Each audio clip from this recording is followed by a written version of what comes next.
Hello, everyone. Thanks for joining us today. Really excited to have everybody in the meeting. We're excited today to talk about basically community engagement and empathy-led security. So I want to give a quick introduction to our guest speaker today. You can see on the screen with me. Connie Marciniuk is a community safety liaison officer, or community safety liaison with the City of Edmonton. She's been in this position with the City of Edmonton for about 16 years and is assigned specifically to the downtown district. And she gave me her bio, which is it's in the invite. I'm not going to read the whole thing, but there's one line I like, which is Connie has always been interested in positively contributing to the well-being of individuals and communities. And I think that's something you're going to hear as a theme in today's talk. Just that interest in positively contributing. And hopefully we can hit on how, I mean, we're coming at this topic from the perspective of the security professionals and property managers, and then talking about how we can as security officers positively impact people's experience, even on a day-to-day basis or even on a longer term. And I've got a story I'll share with the group when we get further into this. So yeah, I don't want to go on and on with all of Connie's accolades. I will say that she also enjoys outdoor activity. Living in Edmonton, she likes the cold weather, so cross-country skiing, snowboarding, and escaping to the mountains as often as she can to hike and bike and enjoy nature, which is something that most of us in Canada, I think, can appreciate.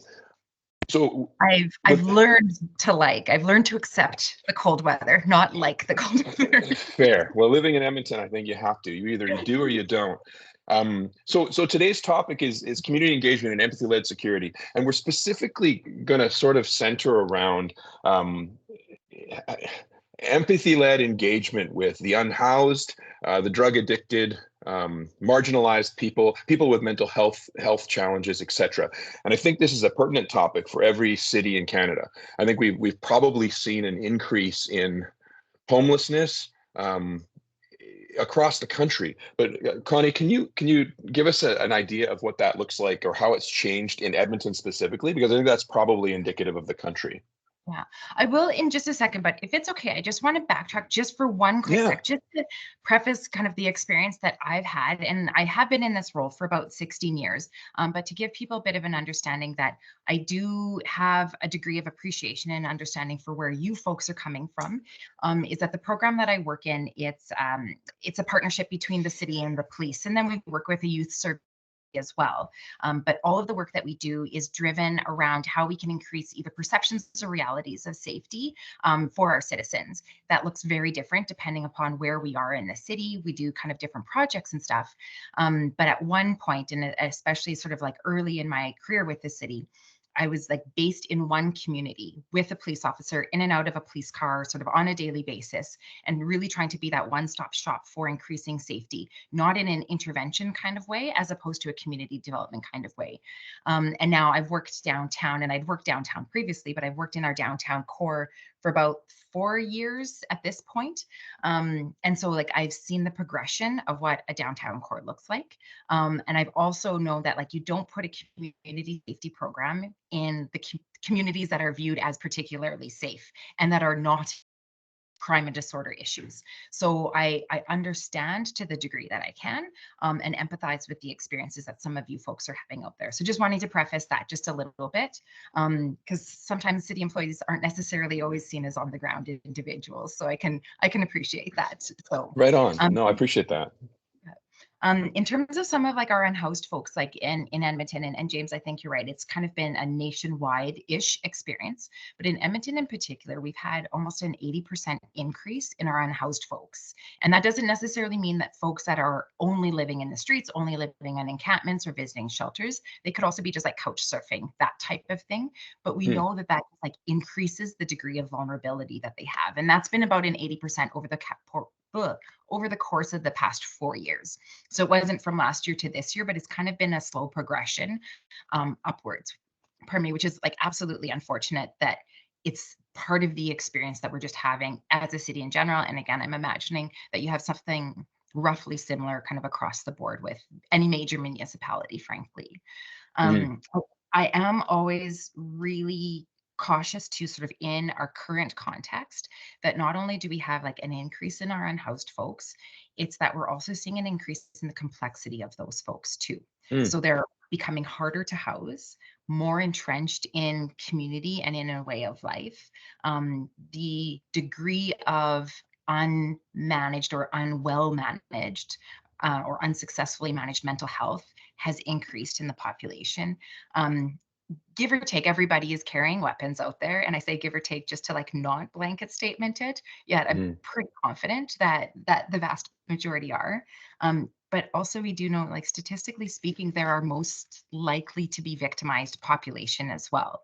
So I think Mm. that's also like a really important factor to kind of bring into the conversation too when we are talking about dealing with unhoused folks. So So just to touch on that topic, so just so I'm understanding you, if I caught what you said correctly, that it would be generally a good idea to assume that an unhoused person is probably carrying something to defend themselves with.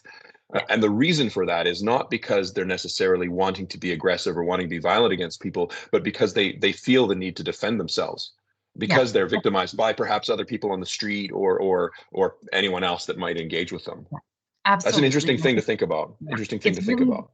not for the sake of necessarily being aggressive. It's more of a defensive kind of mechanism. Okay, But okay. also in that, really important to recognize that we do have folks that are on the street that may like either appear unhoused or precariously housed or maybe marginalized in one sense or the other that Mm, are completely not actually mm, unhoused and are more okay. likely to be victimizing our folks than anything else. So those are Oh, usually like interesting. individuals that are out there and, dealing and trading in drugs, in weapons, those types of things. Okay, okay. That's interesting. So this might come up later. I don't know. I have heard that in some cases, if someone who's unhoused wants to take advantage of, say, a shelter that's available, like a city or government sponsored shelter, in some cases they have to give up their weapons. That is a fact. So does that discourage them from taking advantage of the shelters? I, you know, I can't speak on an entire population's behalf, but I would say if I am obligated to release all of the small amount of possessions that I have, or not be with my partner, not be with my pet, not be with all of those things, I'd be far less likely to engage kind of in that shelter system. So, Okay, um, okay. yeah, No, it's just an interesting thing to keep in mind as we're talking about this group and the challenges they have, because I think part of to the purpose of today is to talk about how we can best as security professionals engage with these groups. But I think it's also important for us to understand life from their perspective a little bit, because I think it helps to give us a better framework for engaging and approaching and speaking with them in any kind of way. So that's interesting things. Um, so I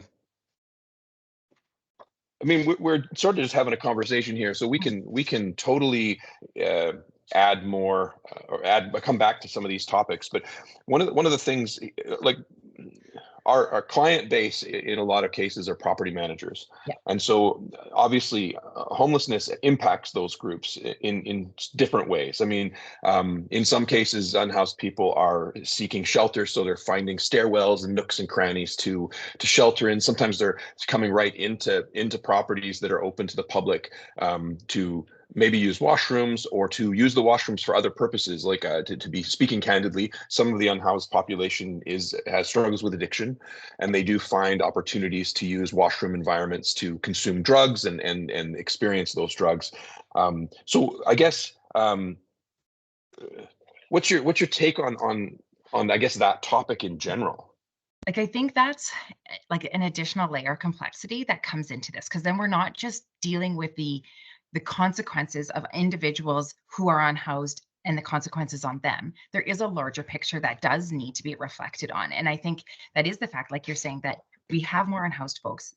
They, not all the time, please do not like think that I'm again, painting, an entire population with a brush, but could be those that are stealing from stores, engaging in social disorder, making things uncomfortable or unsafe for some people that are in those spaces. So if they're victimizing a store owner, a business, like that doesn't make it feel like a welcoming environment. And that has its own consequences on like people's shrink and on people's like the profit that they are able to make as a result of this.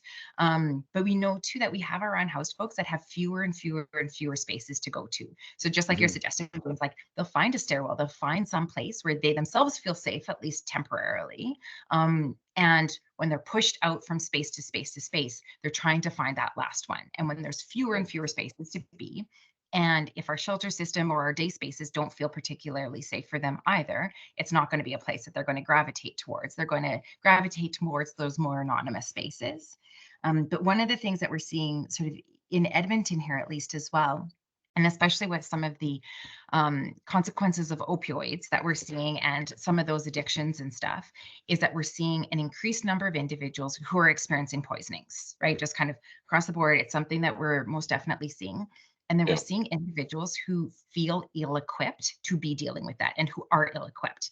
And I'm sure like the vast majority of your folks that like are kind of like signed up today and participating in this line of work didn't necessarily sign up to be doing constant reversals, right? So even just like the experience of the trauma that that has on people. And like I've talked to like shop owners in some of our kind of like outskirt districts, and they're like, I never know if I'm walking up to my shop and there's a dead person on my doorstep. Right. That in of it is ridiculously traumatizing for people.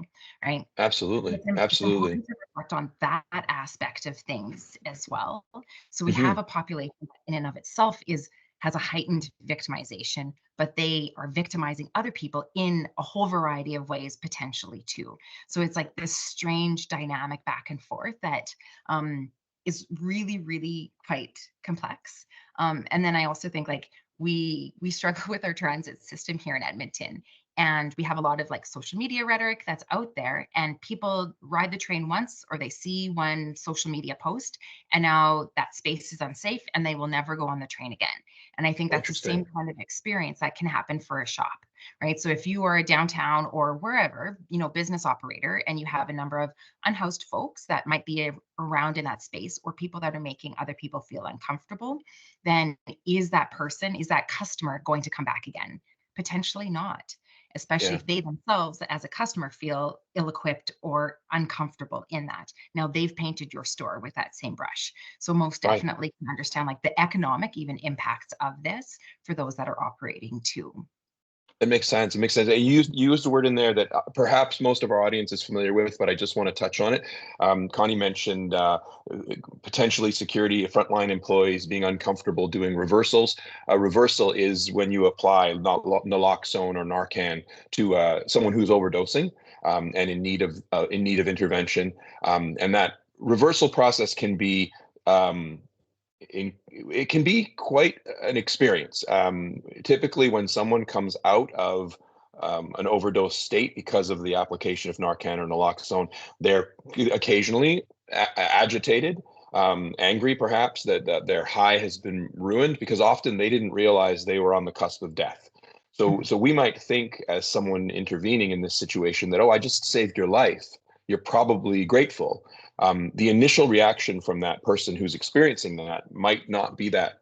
They may not be as appreciative as we might think they would be, because of, from their perspective, they didn't know they were going to die. They were experiencing a euphoric state, a state of being high on whatever their drug is.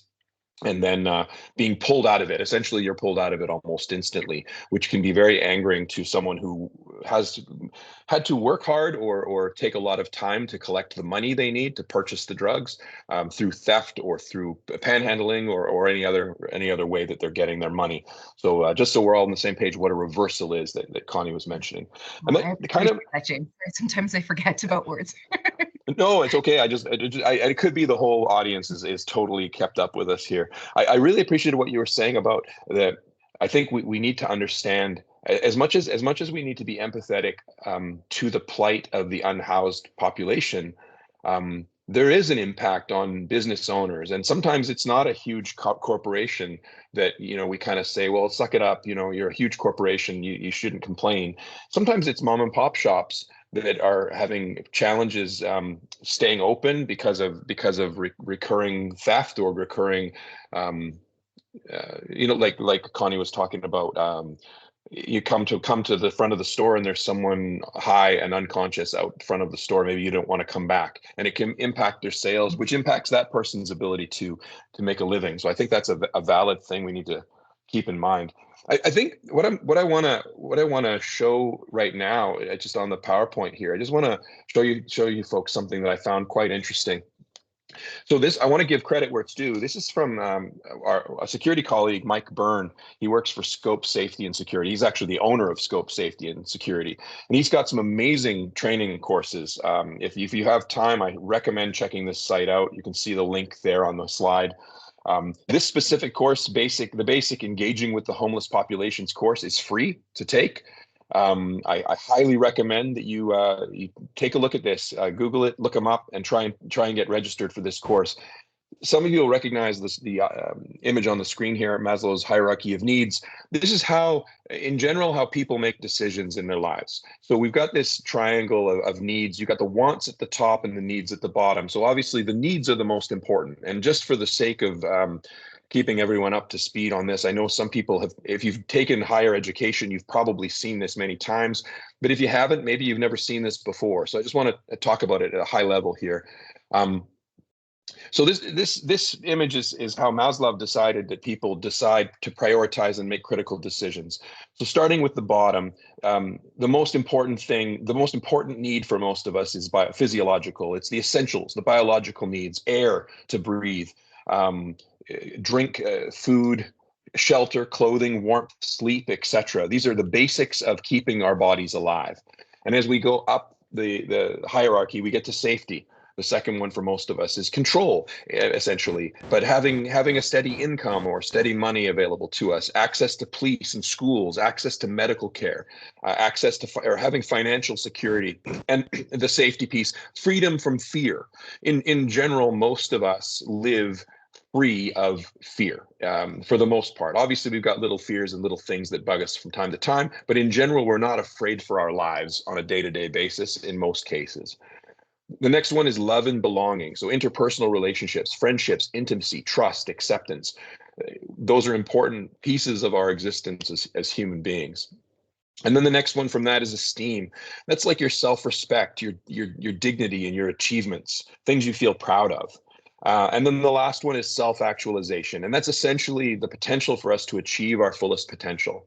So a person who is housed and in general, I don't want to say normal person, that doesn't seem right, but just in general, people, this is the hierarchy of our needs. And if we don't have the bottom ones, we can't have the top ones. If I don't have enough food, I will never be able to achieve my fullest potential. If I am always stressed about finances, I will never probably be able to have a really good intimacy, trust relationship, because I need those bottom pieces of the pyramid in order to have the top.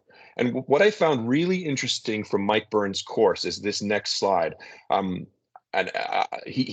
is incredibly experienced with this. I think he worked in Calgary and had a lot of interactions with the homeless population in Calgary. But this next slide, this is how unhoused people make decisions per Mike's experience and the course that he has out, which again, and you'll notice that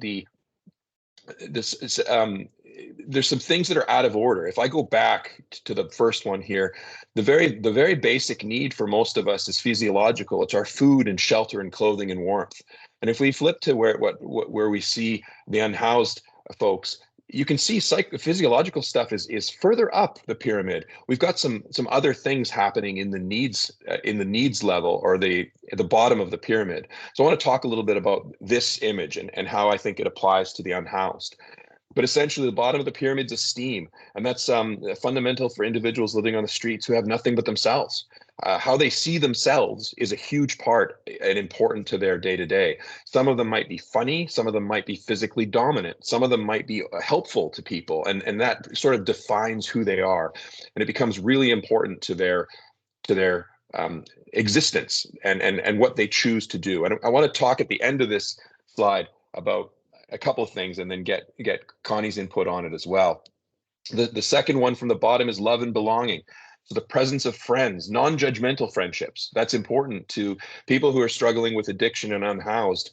The last thing they want is a friend who criticizes them for being addicted, or who judges them as being less than because they don't have a place to live. They're looking for people who are going to accept them and the situation they're in, and that's important.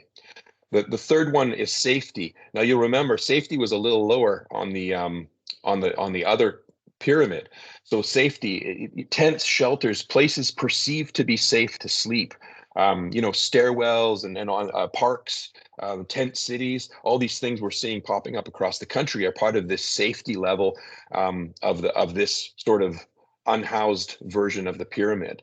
And places to where it feels safe to do drugs too is another element. If someone's addicted and has that in their life, they're looking for somewhere safe to consume them as much as possible. And then the next one is the physiological piece, or this physiological and psychological. I think I don't know if that's mislabeled, because in the notes it's different. Anyway, that piece is more of the stage of the pyramid and talking about the idea of moving to a shelter or seeking help. So to get to that level, they need to have all those other things first. And then the last piece is self-actualization, which for many unhoused is literally just surviving. So if you recall from the other pyramid, the self-actualization for some of us is to be the best we can be and achieve amazing things in our lives, whatever that is. For someone who's unhoused, that self-actualization might just be being alive and uninjured, and being able to get by another day. So it's an interesting piece. And what I want to bring up real quick for the group is, if we go back to the original Maslow hierarchy of needs that I've got on the screen here, if we were to threaten somebody's physiological or safety level of this pyramid, so if I threaten to take away somebody's air, or food or drink, that's a threat to their life. That is literally a threat to their existence.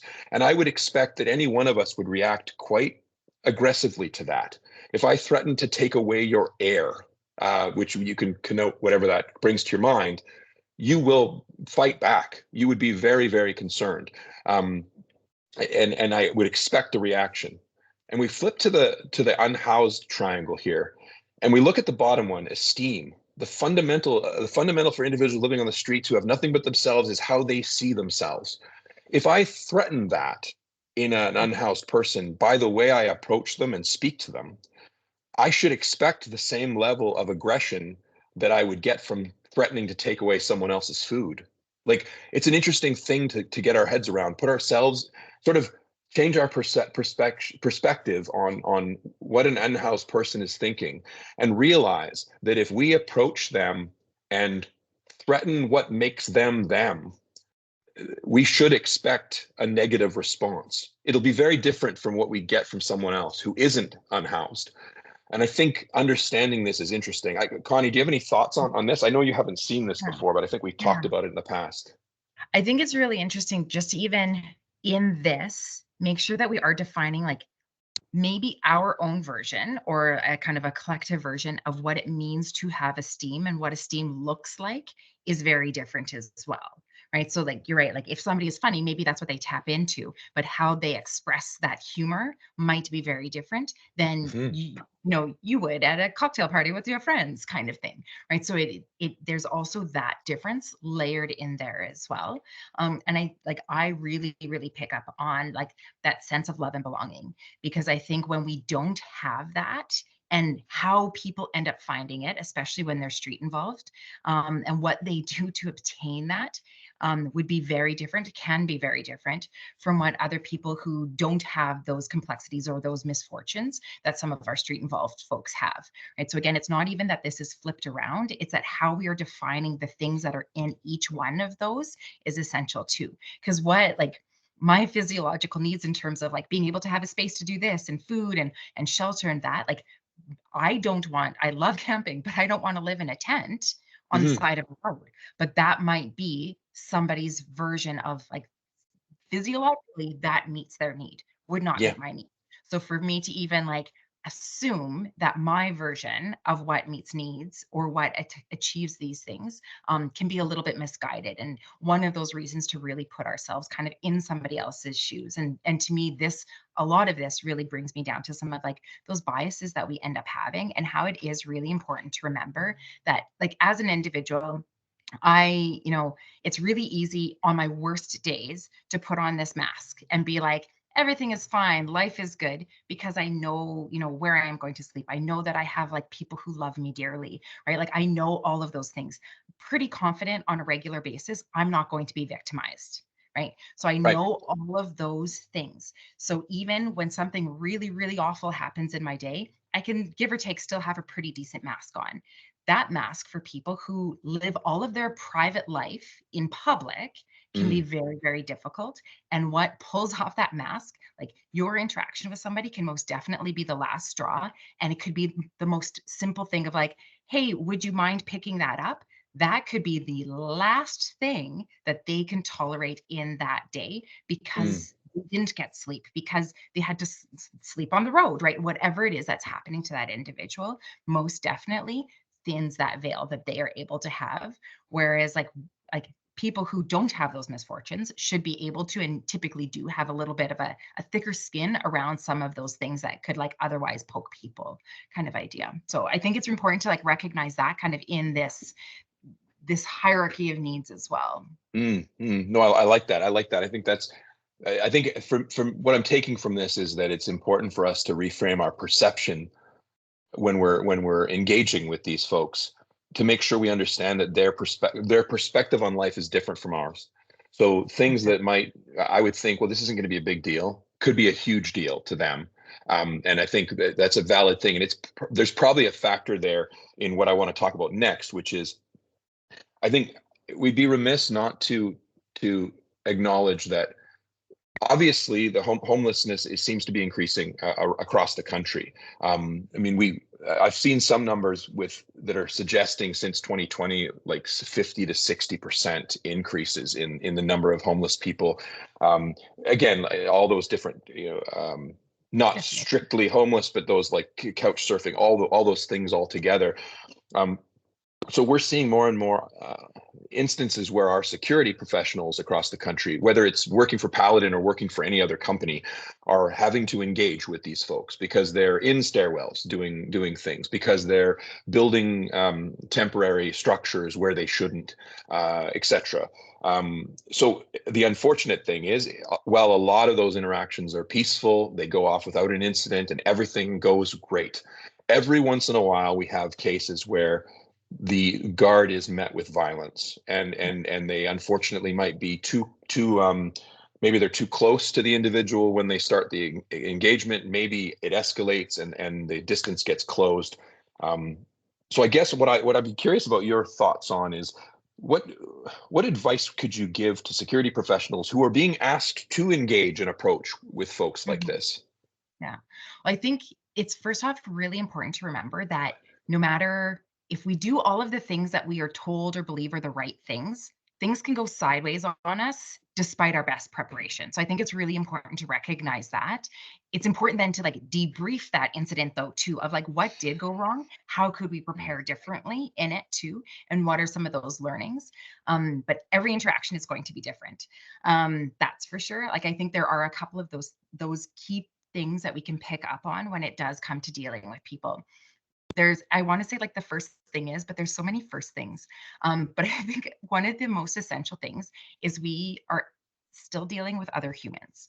We are dealing with other humans out in the environment. And I, like, and again, kind of looking at this hierarchy, I also think of like, what are all of the things that has happened in a person's life that has brought them to defecating, to doing drugs, to being sexually assaulted, whatever it is, in a well, or having to feel they need to carry a knife or live in an encampment. Like I try to think of like, what are all of those experiences that this individual has had? So really trying to check like my own bias and my own perception in some of that as well. Mm, So I think like some of those things are like, are fundamental to how we go into some of these interactions too. we're dealing with people that have had the whole plethora of experiences that maybe we can't understand. So I typically like to believe in leading with, and to some people I can accept that this sounds a little silly, but like leading with that kind curiosity. Again, why is it that they're in this position that they're in, and being curious about it, and like, what's happening for them today? Why do they feel like they need to be posturing on this corner, acting like a total jerk to everybody that's in this space and intimidating everybody that's in that space? And if you kind of give that a little bit of a thought, you can navigate around it, maybe just a little bit easier. I think like kind of after you do some of those checks, you also have to make sure too that like you might not be having your best day, but if you go into that interaction in like your worst mood, you're setting the tone for it, right? And I can most definitely appreciate this is now the, umpteenth person that has talked back to you, that has been a jerk to you, that you have seen and had today.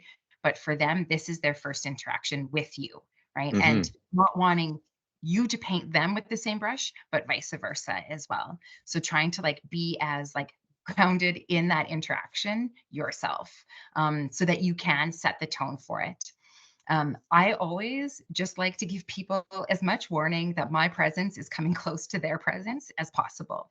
And I'm imagining too that a lot of your folks like have kind of like keep some of that distance.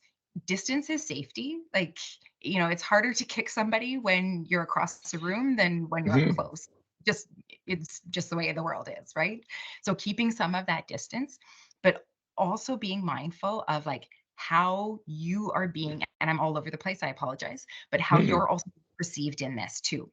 So we do have to remember going in as individuals, like in any kind of position of privilege or power, let alone of authority yet too, that we automatically are escalating a situation. Inadvertently, we could be the happiest, friendliest, nicest people, but we're automatically escalating it. So sometimes it's about what we can do to not escalate things rather than even thinking about some of that like de-escalation or whatever. But like I said, I usually think about like, what's my approach? What could this person be thinking about me as well? Again, especially if I'm in that position of power. And then giving them space, giving them warning. And then I think there's like a couple of other things that like happen along the way of like, how can you best personalize this interaction? Like, hey, like, how's it going? I see that you're coloring, like, and sounds really silly. I get it. But making maybe some of that personal connection of like, oh, I see your shoes, or like, those are great shoes, or like, oh, you don't have shoes. I'm really sorry to see that. Like, but I have to ask you to go, right? I can give you 5 minutes, but I still have to get you to go. Right. So sometimes there might be some of that negotiation along the way that ends Makes up sense. right. That makes sense. Makes So sense. quite often it's about giving that person the opportunity to have some decision making. It might be within like the narrow confines that you provide them, but at least some decision making. It may be like crappy option A to them, crappy option B to them, but it's still at least an option that they're able to choose. And it might be 5 minutes versus 4 minutes, but it's still, again, an option that they can choose, which then gives them some of that autonomy and some power over what's happening in that situation too. Yeah, I completely agree with you. That's something I sort of preach in all security interactions. As much as possible, give the person you're engaged with the perception they have the choice to do what they want to do, sort of the way out of the situation. So like you say, negotiating in terms of like, listen, if you could, we'll give you 5 minutes to pack up your stuff and go. Thanks so much. Being polite, all those things, and not being too aggressive. Because one thing I think is important for us to remember when we're engaging with marginalized folks, any of the people we've talked about so far, is you don't know if last week someone in a uniform was very aggressive with them, very rude, maybe even assaulted them. We just don't know if so. We don't know what their relationship with the security uniform is, or the police uniform, or any sort of uniform of authority. So we're walking in. Most of us are uniformed. We're kind of already in that uniform. So we need to be aware that this person could have a bad taste in their mouth. Has nothing to do with me. It has everything to do with someone they dealt with, weeks before, or days before, or hours before. And another thing you mentioned that I really like is often it's easy for us in the security industry. We might ask 50 people a day to leave. And I'm sure there's people on the call who could tell me, no, it's more like 500 people a day, or some sites where it's much slower. It's like, oh, I only do it once a day. But if you do say 50 times have to say to somebody it's time to go, or maybe not the same person, 50 different people you have to tell them, you have to remember that it's the first time they're hearing that from you. So we can't let our frustration at the fact that we've had to repeat this same message 50 times affect our delivery. We have to remember that this might be the first time this person's the first time we've engaged with them.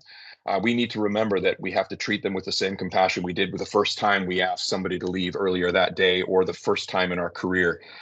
It can be challenging. I'll admit that. I've been doing this job for almost 30 years. And it can be easy to slip into that sort of, oh, geez, I got to repeat this message again.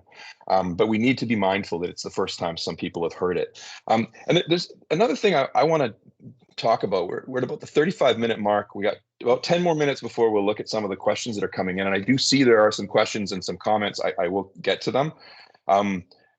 So we've talked a little bit about the best approach. We're already at a bit of a, well, I don't want to say it's a disadvantage that we're in the uniform, but we need to be mindful of the perception or the image we present as we walk up, especially like some of us are equipped with vests, like ballistic or stab vests.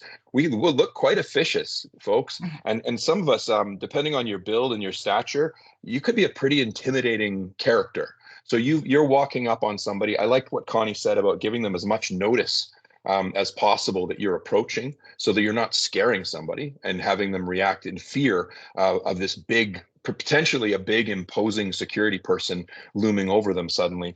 One of the other things I want to talk about briefly is I am aware in our industry we need to be safety focused. And I'm also aware that in some cases, some of these unhoused people, maybe they have drug paraphernalia with them. Maybe they have materials with them that we don't necessarily want to touch with our bare hands. And this is one of my pet peeves that I'm just going to broach to the whole group. We need to be mindful of what it looks like to people when we glove up. I think most of us have heard this term before. Most of us are equipped with Kevlar gloves or some form of Frisk glove that we carry. If you are attending a situation where you think you need your gloves, my advice to you is to put the gloves on well before you get there. And the reason I say that is because if you've never had a chance, see if you can get a chance to watch video of security putting on their gloves in the moment. It is akin to boxers lacing up their boxing gloves. I've seen so many instances of this where security starts to converge on a situation. They recognize that they're going to want their gloves. They start putting their gloves on, and that gloving up action actually comes across as a bit aggressive. And from the perspective of someone we're dealing with, or perhaps who is being circled now by maybe 2 or 3 security professionals, that can be quite intimidating and scary. So just be mindful of that. I am putting on your gloves before you get there, so they're already on, is way better than gloving up right in front of a person. Now, we obviously can't always do that, but just be mindful of what gloving up looks like. It can come across as being quite confrontational, and I think it's something we can be mindful of. It might help improve some of our interactions, especially if we're able to get those gloves on sooner. Does that resonate with you as well, Connie? It absolutely does. And as a civilian that's worked alongside police for 16-ish years, like I have always known when things are going sideways is when somebody's putting on their gloves, right? That is like the turning point of like, that's when I go back into the car and wait in the car while things are happening, because I'm not equipped to be able to deal with whatever it is that's happening, kind of idea.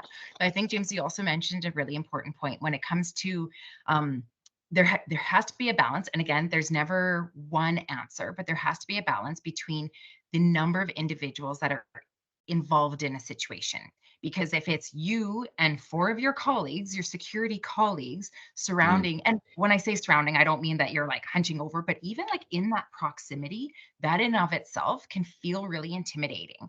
And sometimes some of the things that we can do can inadvertently escalate situations. And I think like the gloving up is most definitely one of them. I think like having all of these people standing around, even watching what's happening, because sometimes that then's going to get on your esteem level of needs as well, right? So now like there's all of these people, they all think I'm awful, right? So sometimes even just those types of things are really important to be mindful of how many people absolutely need to be involved, how many people need to be close, and how many people can be like at a distance, just kind of watching or listening on the radio to see what's happening if kind of equipped with those things. So I think it's really important again, and that comes down to that perception of how like in uniform we're perceived. And even as a city, a while ago, we had done a survey between individuals and our unhoused folks, their ability to like they could recognize it if they saw it side by side, but like the desire to acknowledge the difference between a police member, a community peace officer, a transit peace officer, and a security guard, like they see uniform, they don't see whether it's got a stripe or a crest or a this or a that. So they're Yeah. really painting with that same brush.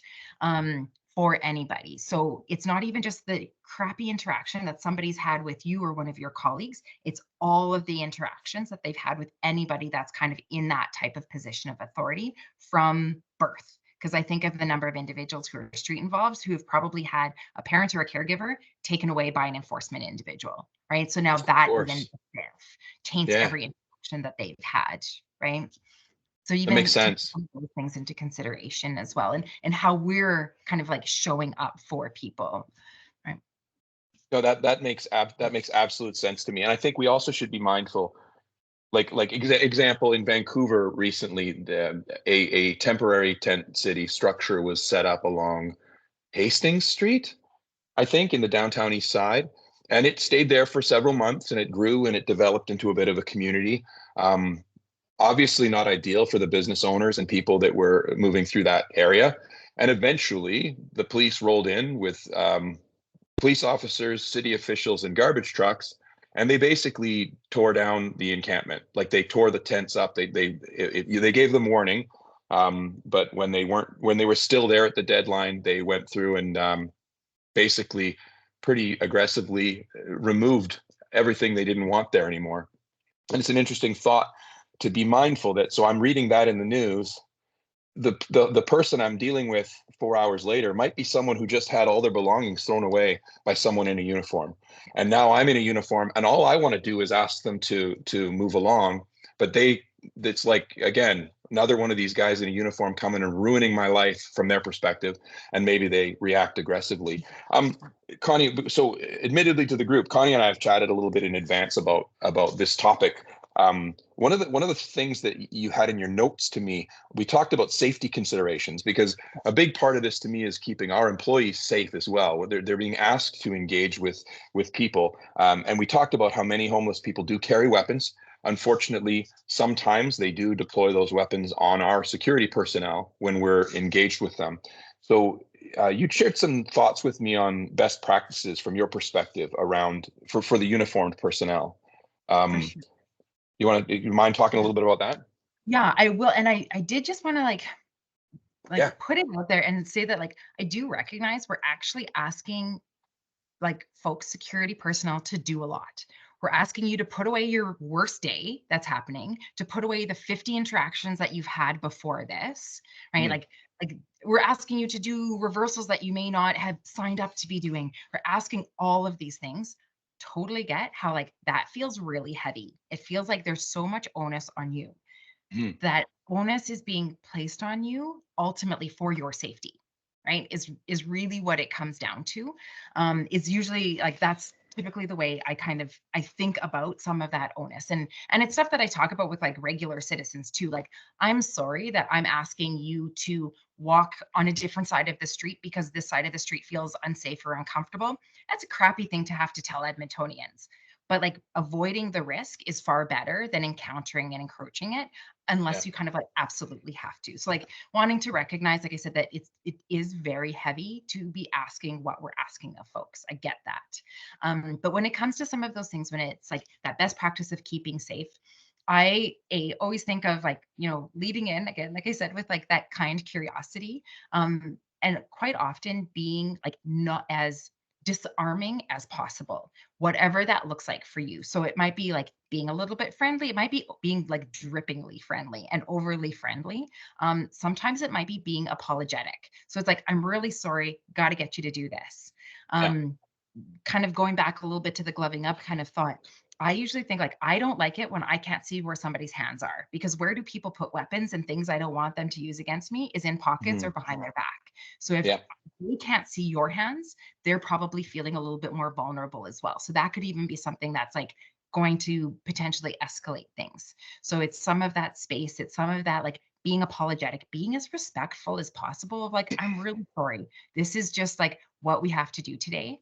But then over the course of that interaction, being very, very mindful of what it looks like from their angle in terms of like, have their behaviors changed, right? So it like, they might just be talking to all of the people that don't exist in your world, right?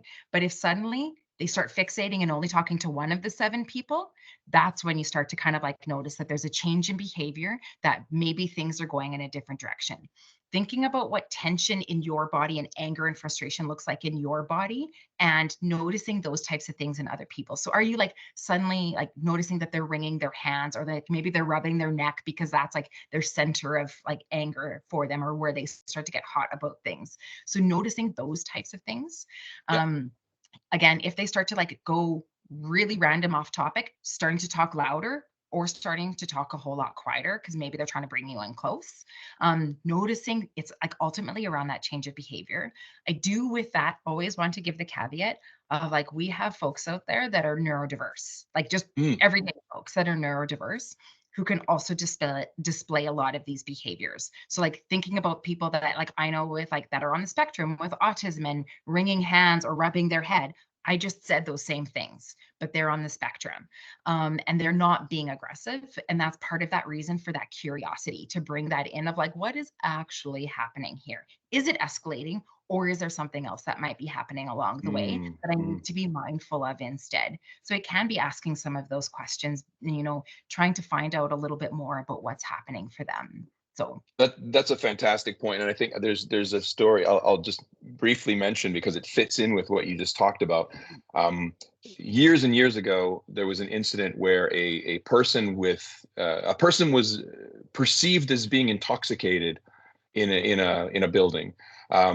All their body language, everything, it appeared that they were under the influence of something, and so security converged to remove this intoxicated person from the space.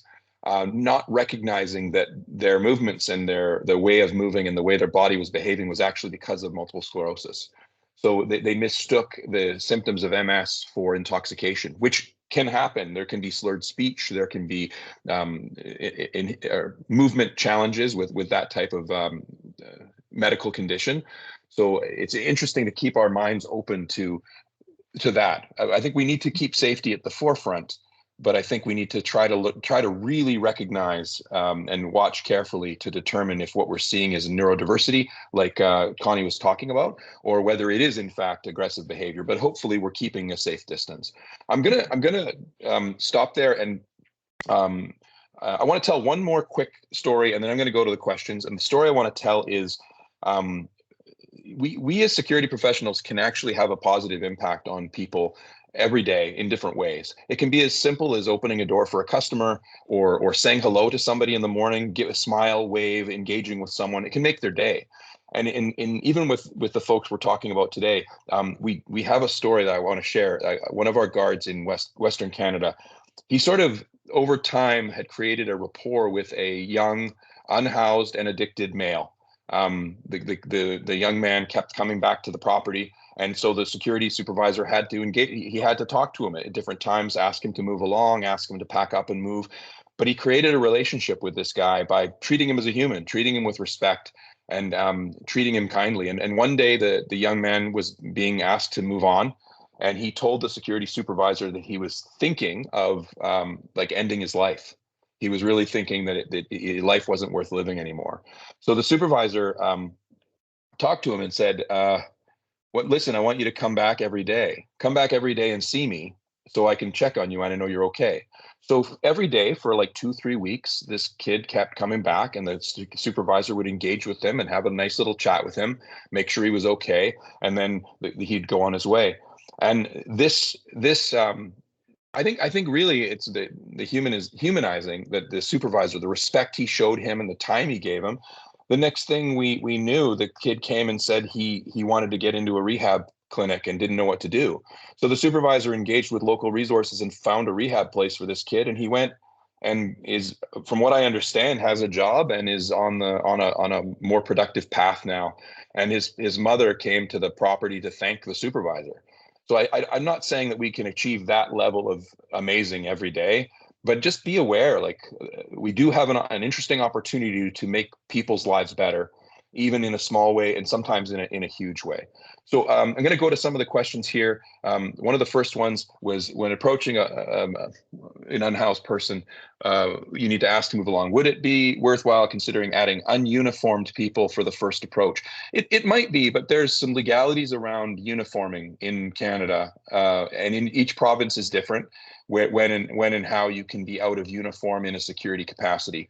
But it's an interesting thought that if you did have an environment that, in my opinion, if you had an environment that was having a really serious challenge with unhoused people congregating, setting things up, like it was becoming unmanageable, maybe an ununiformed approach using a different support agency. An example of this is in Edmonton, one of our properties is having some challenges, and we connected them with one of Connie's colleagues who could help sort of find ways to approach the challenge. But I think anytime, what is my cat doing? Anytime we talk about getting out of uniform, we need to be mindful of the legislation in our environment.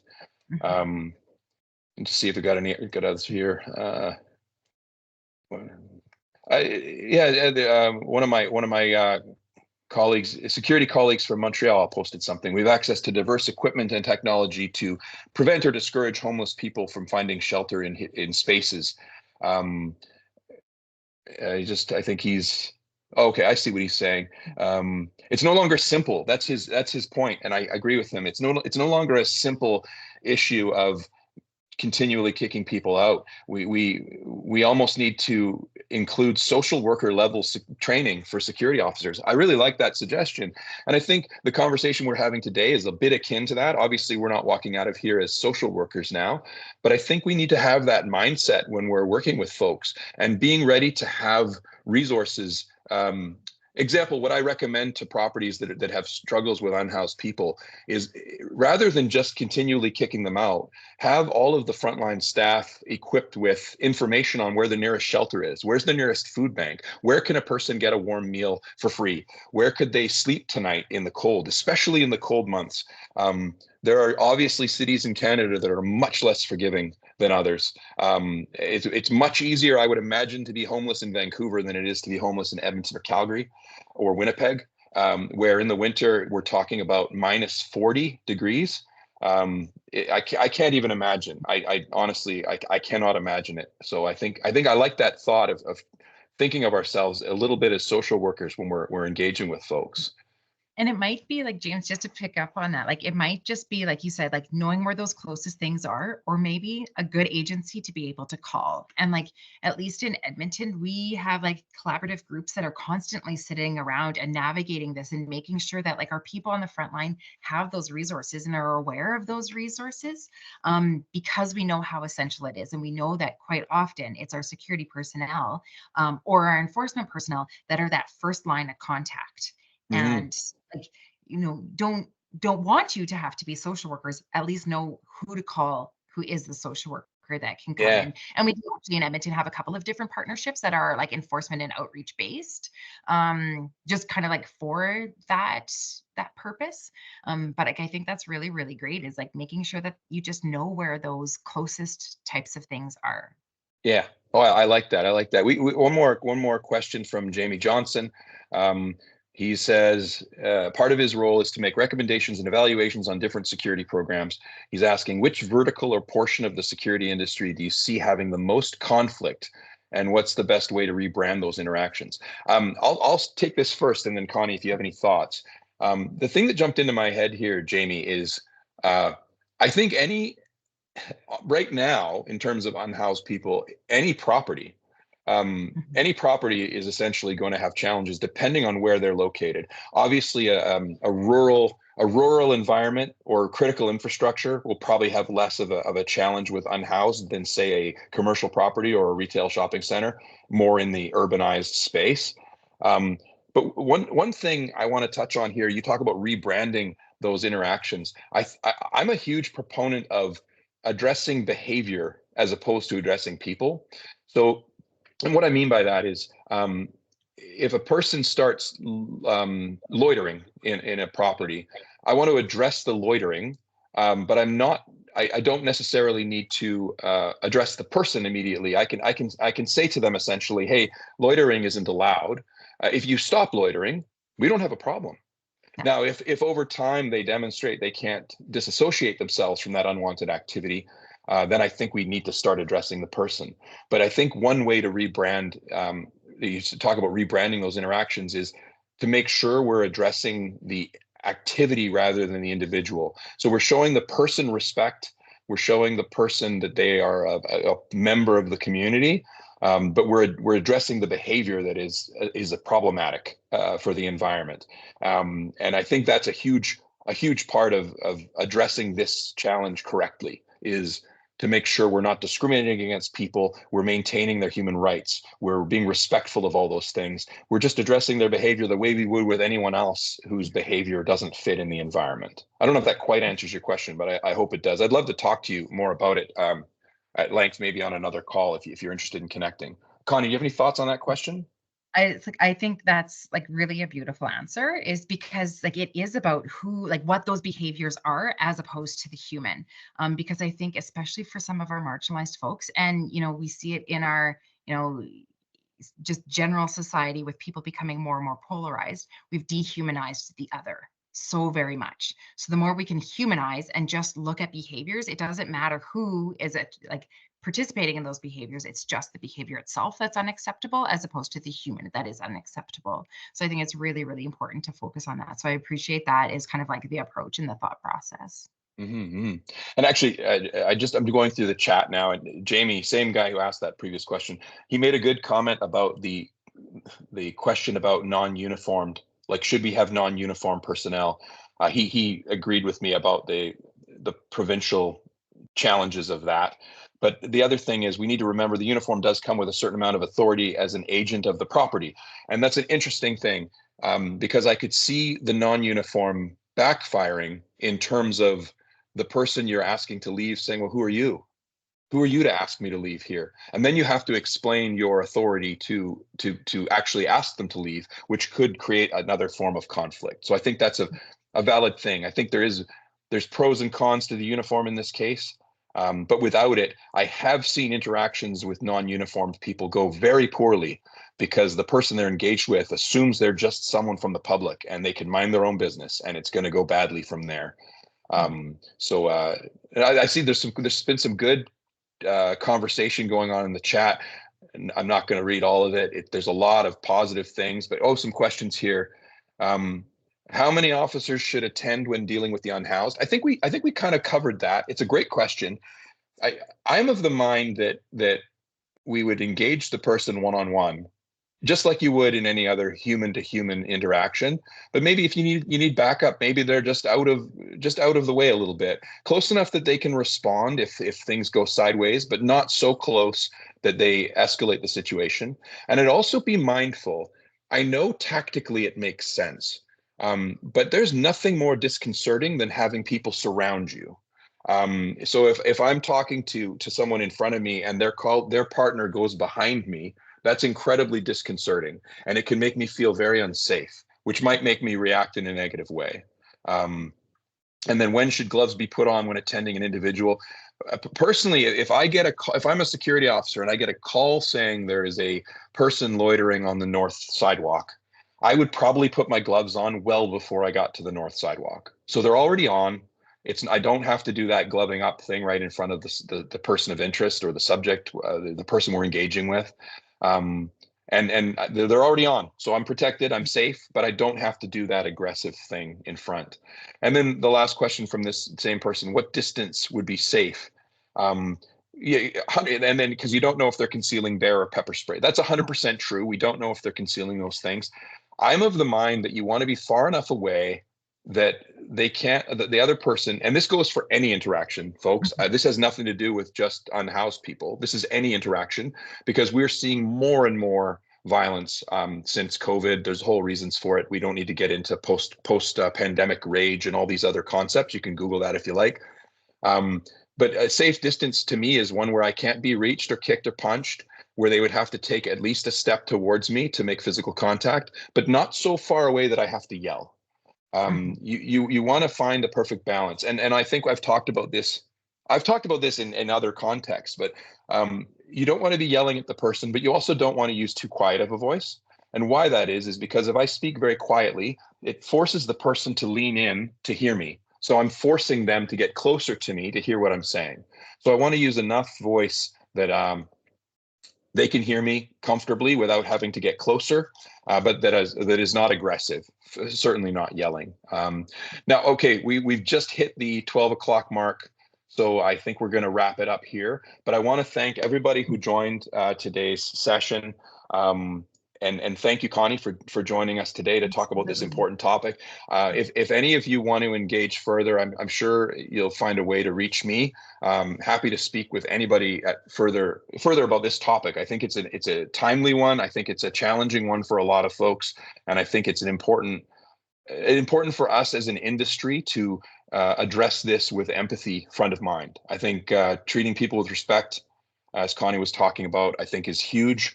And I think if we can all adopt that, I think everyone will benefit for it. So thank you very much, everybody, for joining today. Thank you again, Connie, for joining me in this conversation. And I hope everyone has a fantastic day. Thanks so much. Wonderful. Thanks.